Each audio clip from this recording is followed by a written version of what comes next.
RMJ movie reviews back again. I'm just kind of just doing like some random movie reviews right now.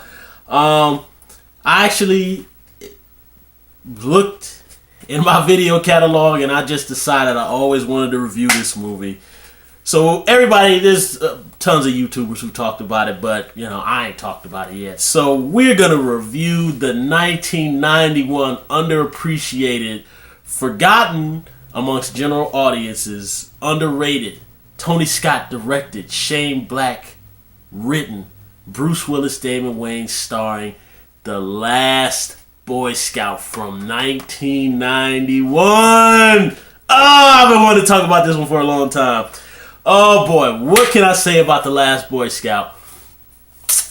As I always do, I always connect movie reviews kind of what the movie's meant to me from my past and all that kind of stuff. I still remember, if I remember right, I was in the 4th grade when this film came out.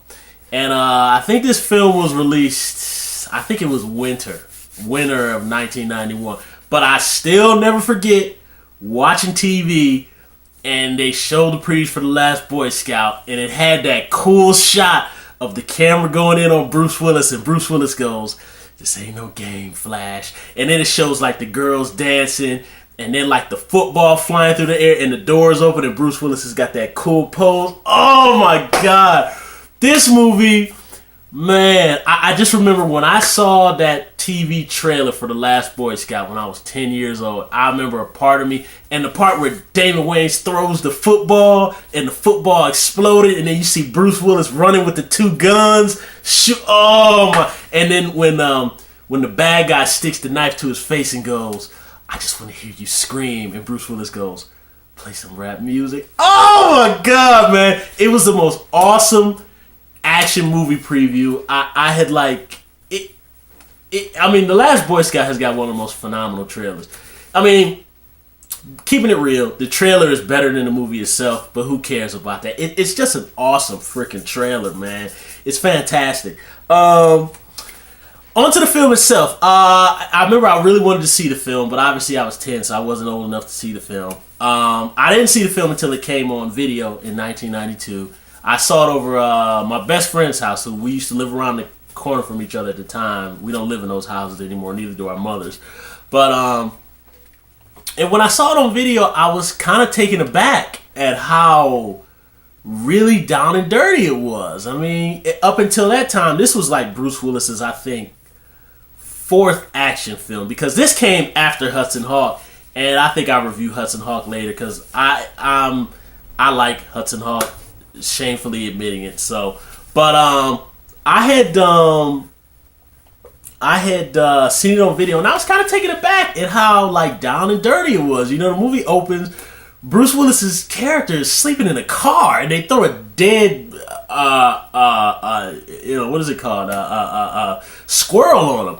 And he's got this unshaven beard, and he comes home and his wife is cheating on him, and it's really down and dirty.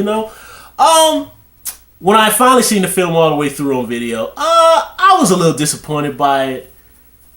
It wasn't as good as the previews made it look out to be, but I still liked it.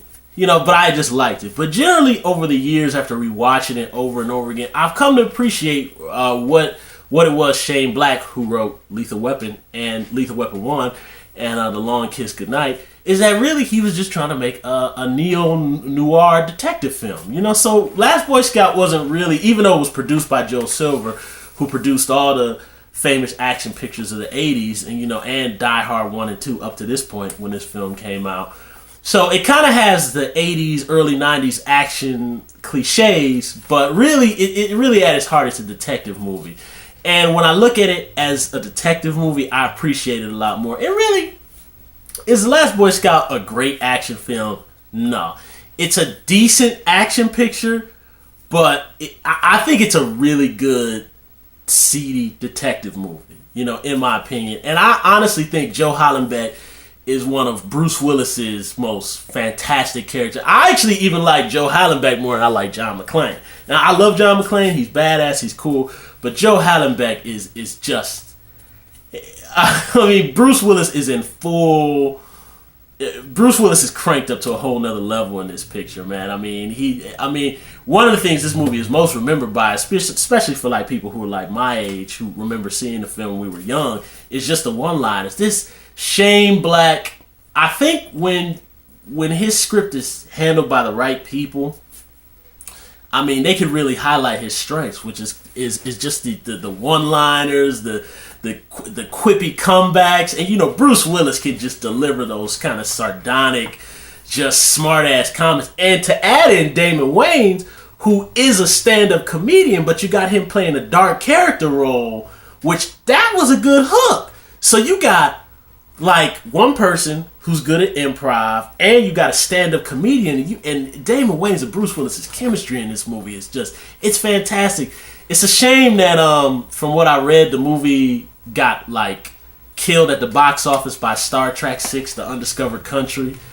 And also this movie came out around Christmas too. I mean, this movie is just so bitter. Let me tell you one thing. I remember when I was in college, my last 2 years of college, I hit a point where I got like really down and depressed. And I was just having a rough spot personally and emotionally. And I remember the movie that I watched all the time was The Last Boy Scout. And I see why I was drawn to it now, is that anytime I'm in a bitter mood or I'm depressed, I always watch The Last Boy Scout, because everybody in this movie is bitter, angry, and hateful.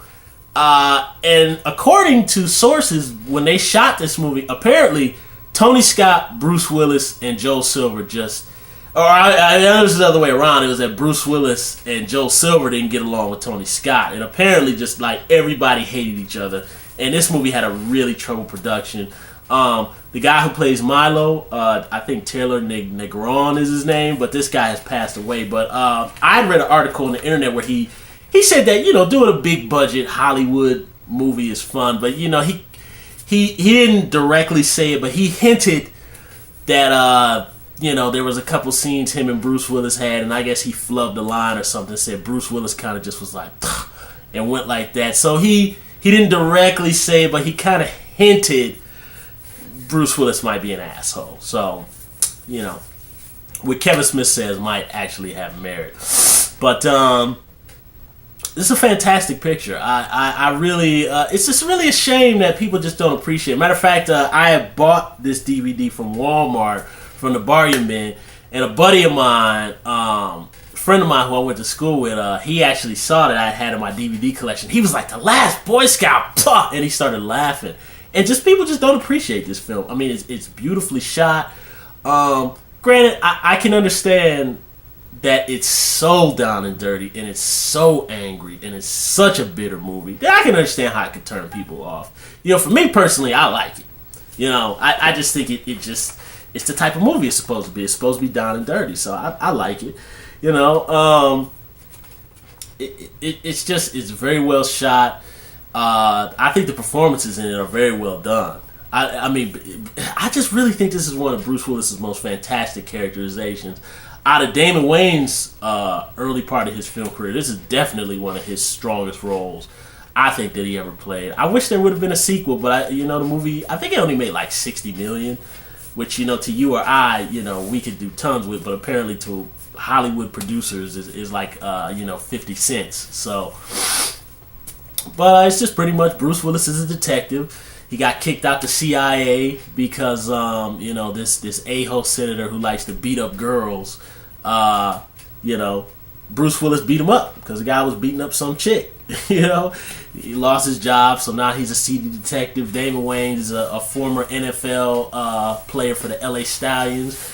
He got hurt from football, got addicted to drugs, and was gambling. He got kicked out. So these are two guys who are down on their luck, and they're just trying to, find their way and get their life back. Halle Berry shows up in it. Danielle Harris from Halloween 4 makes an appearance in the film. Everybody who's in this film you've seen before. Tons of character actors. It's Michael Kamen, who did the music for all the Lethal Weapons. He scores the movie. Apparently even he hated it too, but he only did it because he did it for Joe Silver and Bruce Willis because he was friends with them, which is funny. But Last Boy Scout is one of the most underrated action pictures of the 90s. For me, I think the only part where the movie kind of falls apart to me is I'd probably say the third act. The third act, the finale I think could have been way better. It was just kind of quick and thrown together, I felt. Even Tony Scott said he thought the movie could have been a little bit better. But apparently, when they were shooting the film, like Bruce Willis and Joel Silver were literally taking Shane Black's script and saying like, get away, don't do that, don't do that. Look, Tony, shoot this, or if you don't shoot this the way we want it to, you're going to be fired. So that's always a fun way to work, right? It's an underrated picture, and if anything, I think it's a very well done detective movie, and the one-liners in itself are just so hilarious. I mean, I love Damon Wayans. Damon Wayans goes, they go to Bruce Willis's house, and he goes, "Oh, an actual house. I was thinking of a cave with skulls and shit." They get out the car and he goes, "I feel like I've been rode hard and put away wet." And then Bruce Willis is like, "What does that mean?" He's like, "It's horse talking." He's like, "Oh, they got the brothers riding horses now." He's like, "Oh yeah, cars getting too hard to steal." I mean, it's just awesome one-liners. I mean, there's so many one-liners. I can't. There's too many to name right now. But this movie is generally hated by most audience members. They feel it's a misogynistic piece of vile crap. Is it misogynistic? I'd say to a certain degree, but it's just all in the attitude. And that's the thing about The Last Boy Scout.